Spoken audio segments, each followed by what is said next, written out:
Pasar adalah tempat yang paling baik dalam mengatur kegiatan ekonomi.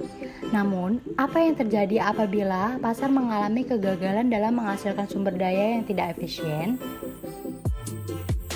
Jika pasar tidak menghasilkan sumber daya yang tidak efisien, maka akan menyebabkan eksternalitas. Sebelum saya memulai pembahasan, saya mohon sebesar-besarnya kepada teman-teman yang menonton video ini untuk like, karena like kalian sangat bermanfaat bagi saya. Oke, terima kasih. Kita mulai pembahasannya. Apa itu eksternalitas? Eksternalitas adalah keadaan apabila seseorang melakukan kegiatan yang mempengaruhi kesejahteraan orang lain yang tidak membayar atau menerima kompensasi atas dampak tersebut. Jenis-jenis eksternalitas dibagi menjadi dua, yaitu eksternalitas positif dan eksternalitas negatif. Pengaruh terhadap orang lain itu disebut positif jika bersifat dapat menguntungkan, dan sebaliknya dianggap negatif jika merugikan. Contoh dari eksternalitas positif, dalam produknya Indonesia menyediakan produk murah, seperti adanya pedagang kaki lima tidak perlu membayar sewa gedung atau ruangan. Serta dampak positif yang ditimbulkan adalah memudahkan pembeli karena dekat sehingga tidak perlu berjalan jauh atau mengeluarkan biaya. Bahkan dapat membantu pemerintahan dalam mengurangi angka pengangguran dan niat jahat karena tidak memiliki pekerjaan. Sedangkan contoh eksternalitas negatif seperti pembangunan pabrik yang terdapat di kota-kota. Pembangunan industri tersebut termasuk ke dalam salah satu faktor yang mempengaruhi sebuah negara untuk mendorong perekonomian.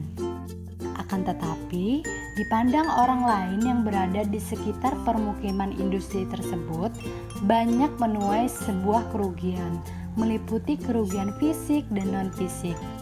Limbah atau zat sisa yang dihasilkan oleh pabrik tersebut, jika pembuangannya kurang efisien, menimbulkan ketidaknyamanan bagi masyarakat yang berada di sekitar area industri atau pabrik tersebut.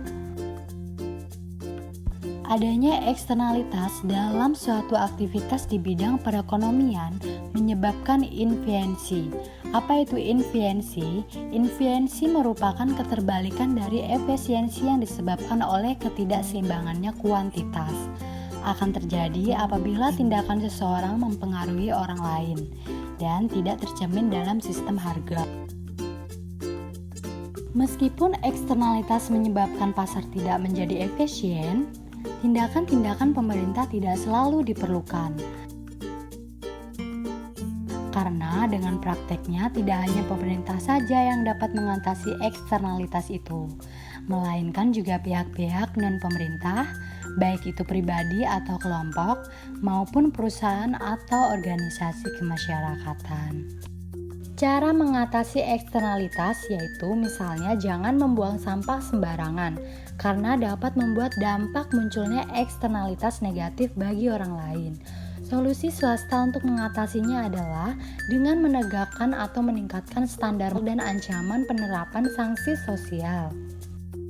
Contoh lain dari solusi swasta. Pasar swasta terkadang juga mampu mengatasi masalah eksternalitas dengan membiarkan pihak-pihak yang berkepentingan untuk mengatasinya. Motif utama mereka memang untuk memenuhi kepentingan sendiri. Namun, dalam melakukan suatu tindakan, mereka juga sekaligus mengatasi eksternalitas. Contohnya, perkebunan bunga dan lebah dapat menghasilkan eksternalitas yang dapat diatasi dengan penggabungan usaha tersebut, sehingga perusahaan tunggal dapat menentukan jumlah optimum jumlah bunga dan populasi lebah. Teori Krause menyatakan bahwa solusi swasta dapat efektif jika memenuhi syarat, yaitu dengan melakukan negosiasi penanggulangan eksternalitas tanpa menimbulkan biaya khusus. Jika syarat tersebut terpenuhi, setiap swasta mampu memenuhi eksternalitas dan meningkatkan efisiensi alokasi sumber daya. Dalam melakukan prakteknya, pelaku-pelaku ekonomi seringkali gagal memperoleh pemecahan yang efisien.